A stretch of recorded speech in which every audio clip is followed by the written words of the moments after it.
How's it going, everybody? Welcome back to the channel. Now this is my 2003 Volkswagen Polo, which I introduced you to in the last video, and I also introduced you to the Polo to Porsche challenge. Now if you haven't watched that video, hit pause. I've left a link in the description for you to catch up.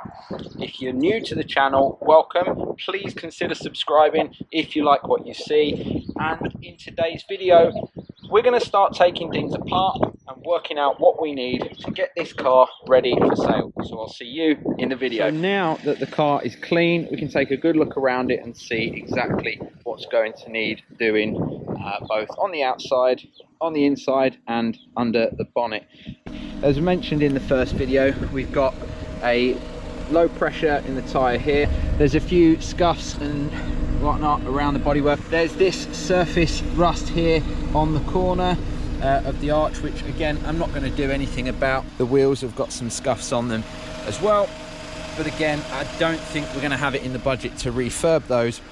The front bumper looks as though it started to sag a little bit around here on the light, and there's some scuffs here, but I think I should be able to get that out with a bit of a polish. As you can see, I can get my finger all the way through, so that has to be changed. There's no way I'm selling the car with that as it is. Some bubbling which will naturally go with a new front wing. Hopefully I can get a good used second-hand one that is silver and I don't need to paint it, but time will tell. Moving on to the inside now, and well, again, you know, I think I went over this pretty well in the first video. It's way tidier inside. It smells a lot nicer. I have noticed a couple of marks up on the headline in here, which I'm going to try and get out as well. But if I jump into the car, we can see the engine is running. The engine management light is on. Now, I've already plugged in my little fault code reader. It's only a little cheapy one, but I've plugged it in and it's come up suggesting that there's an EGR fault with the car. So I guess the next step with that is going to be lifting the bonnet and having a look at the EGR setup itself and seeing if maybe something's unplugged, something's missing, something's damaged. And if that's the case, we're going to have to get a new one of those. The other thing that I have noticed just while looking around the car and also checking out the most recent MOT is that the front anti-roll bar bushes are worn. They got picked up on the MOT, but I also noticed when driving the car there's a little bit of a rattle from the front, so they're going to want changing. They're only going to be a few quid, so we'll get them on the list of parts as well, and then we'll get some work started. So right now I am just jacking the car up just enough to get some more space and reach underneath, and also so that I can get my camera in and show you guys what we're looking for. Now, when I looked online, the anti-roll bar bush sizes were anything from 16mm to 22mm, and whilst I don't think it's 22mm, I wanted to be sure, so I thought we'd take a measurement as close to the bush as possible with a vernier gauge, and then we'll go ahead and get the right parts the first time. So after doing that, I had a good look and it was 18mm, perfect. So we'll go ahead and get them on order. Now we need to get onto the EGR valve. And just like that, here we go onto the EGR valve. So I'm just removing the engine cover and air box, pulling that to the side just to give me access to the two 10mm bolts that are holding the EGR and the EGR pipe together. Now, unfortunately, both of these snapped when I tried to loosen them off. I've sheared the threads completely down. Now, I don't know if you're going to see down here, but this is the little bracket which normally has two studs that come out of there, and the EGR valve sits onto that, and you tighten the nuts to hold that in place. Well, these have completely sheared off, so I'm going to see if I can get this off, get a part number and get a replacement. If not, I'm probably going to have to drill them out, re-tap them and see if that works. But here was the biggest surprise with the EGR, and I think I know why we have a fault.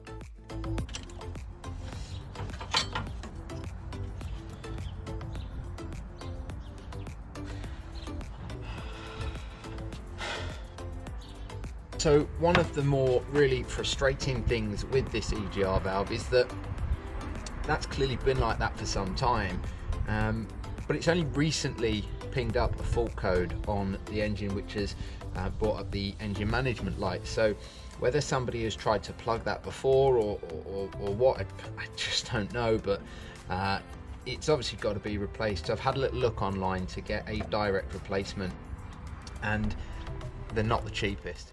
And check out just how much Euro car parts want for a brand new one. What about an EGR valve? Cheap or decent? A decent one. 157.99 for the next day. Okay, and how much is the cheap one? 114.99. So I think it's fair to say I'll be going back to eBay to see if we can find something a little bit cheaper and something that's not going to take too much profit out of this deal. So whilst I consoled myself and added the EGR valve to the list of parts that we're going to need for the car, I decided to get on with the front wing and removing that. Now, the only other thing I'll say on the EGR valve was that I did notice when I looked back through the footage that I'd taken that the EGR valve itself was actually fitted back to front. So from what I can see online, it may well be that people have done that to try and blank off the EGR, or maybe it's had a fault in the past. I don't know, but it's clearly been off and somebody's made a real hash at fitting it back on the car. So we're going to get that sorted, but now we're on to the front wing, and I'm just loosening off all of the screws that are holding the wheel arch lining in and making sure that they are good to be used again. Some of them were really quite hard to loosen off, so I did have to get in there with a pair of snips just to grip hold of it and start loosening the screw off.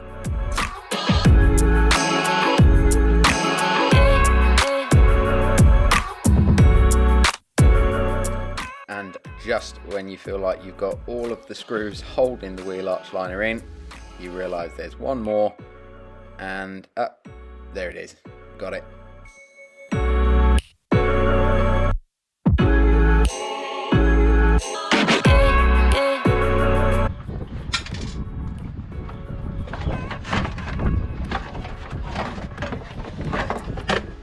Yes.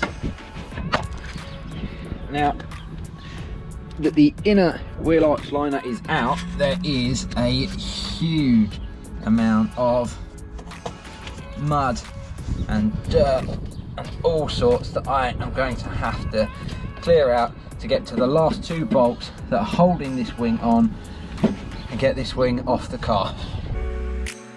Now, I clearly jumped the gun there. They were not the last two bolts holding the wing on the car. There was another one a little bit higher up on the inside of the wheel arch that was the last remaining bolt. But nonetheless, once I cleared the mud and the grit and the dirt that's been there forever, the bolts were actually pretty good. They were in good condition, and they hadn't rotten or stripped or rusted through, so I was really fortunate there.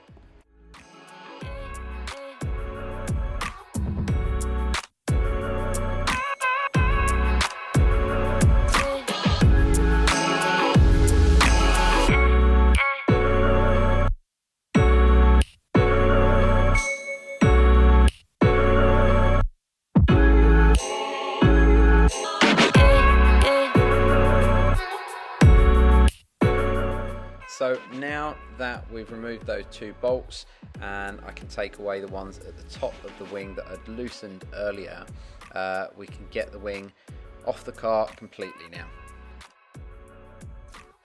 And this is the point where I realised I'd left one bolt on, one 10mm that was hidden away, but after we took that off, well, the wing came straight off with it. Now that the front wing is off, we can take a good look inside, and to be completely honest with you, everything actually looks pretty okay considering the age of the car. Now, there was a bundle of mud and dirt and rubbish that's all held up in here, which is down there, which needs clearing up, and it's going to need a proper clean up there. What I've also done is put the screws back, the bolts even, back in all of their places just so I know where they go. And yeah, that's a clever little idea to put all the nuts back in place, because I always forget where they go, especially if you're not going to replace things on the same day. It's always worth knowing, or at least take a load of photos. But anyway, now we need to start working out what exactly we're going to go ahead and get out and do a little bit of shopping. Okay, so let's recap the parts that we're going to need to get this car ready and up for sale. So first of all, we have to replace that battery. We know that that is one of the biggest things that needs that the car needs at the moment. We also have to replace the EGR valve from that horrible chewed up one that we've got already. We do need to replace them front anti-roll bar bushes. We've measured them, so they're a simple fix, and the driver's side front wing. So I'm going to go and collect those bits now, and I'll show you what we've got when I get back. See you in a bit.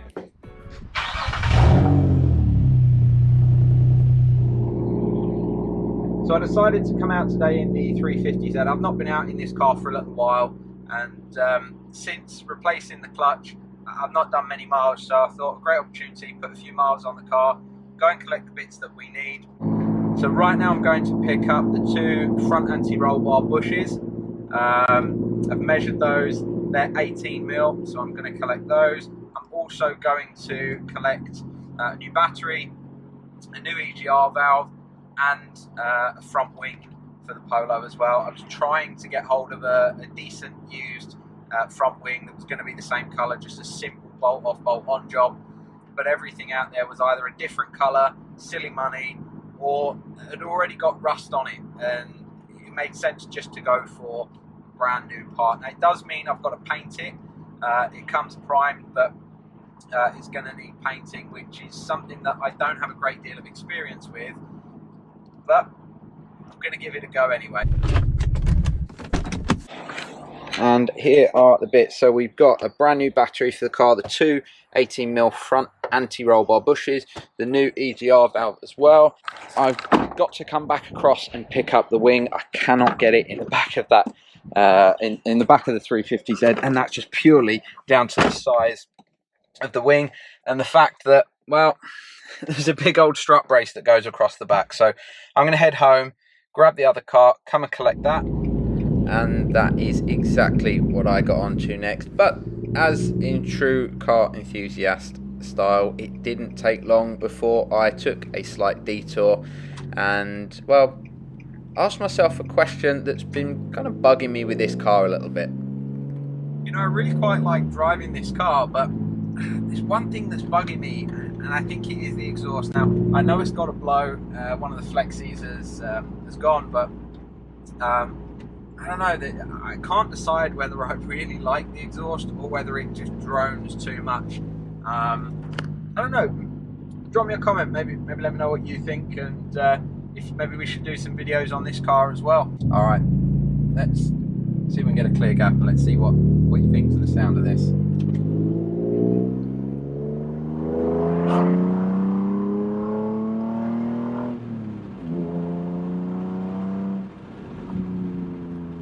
Sound good, or does it drone a bit too much? I can't quite make my mind up yet. There's absolutely one thing for sure though, and that is that I need to fix that exhaust leak. Yeah, that's absolutely right, amongst a whole host of jobs that need doing on that 350Z, but that's going to have to wait till a later stage. Our priority right now is getting this little Polo done and up for sale so that we can move on to the next project. And right now I'm pulling up on the drive, and I think I may well have the last piece to the puzzle in the boot of the car.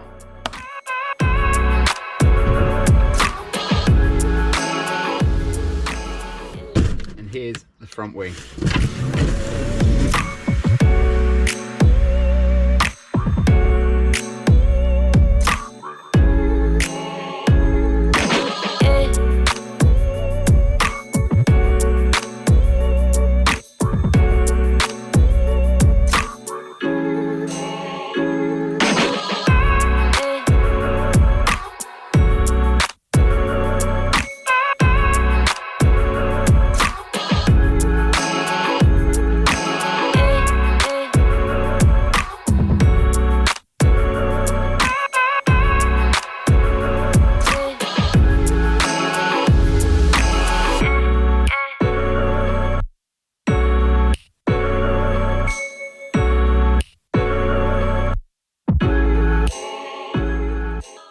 and here is our brand new front wing, which has obviously been primed. It's not painted yet, it's going to need painting. So I've picked up some paint, some lacquer and some primer, so we're going to have a go at that in the next video. But before we finish up here, let's do a tally of everything that we've spent so far. The battery cost £48.09. The anti-roll bar bushes only cost me £6.38. A brand new EGR valve only cost me £28, and that is what it's meant to look like, not that one. The driver's front wing, which cost me £49.95, but I did get a £10 refund because it's very hard to see, but there is a bit of a dent on there which I'm going to have to straighten out. Totally forgot about when I bought the car, it actually came with some new rear shoes, which are here. Now, interestingly, if I open the box up and show you, there is also a receipt from when they were bought. Now, check this out. These were bought back in 2016. So these have sat in the car or been with the car since 2016. We're now in 2023 and they've just not been fitted to the car. So I think they need fitting. So we'll take off the rear wheels, have a good look, and if they need to be fitted, we're definitely going to get them on the car too. But they didn't cost us anything. Right, so the only other cost that we have to think of is now the paint and prep for the front wing to get that ready. So what I've done is I've got everything written down on the front wing here, everything from the battery all the way down to the paint and the prep, which gives us a total cost so far of £156.42. So now we've got the parts that we need. I need to get on with, well, getting them fitted and getting the job done. So that's going to be the end of today's video, guys, and I really hope you're enjoying the journey so far. Smash the like button, really consider subscribing to the channel if you want to see more content like this. Drop your comments in the comment section below, but I'm going to go and make a start getting those parts fitted. So I'll see you guys in the next video.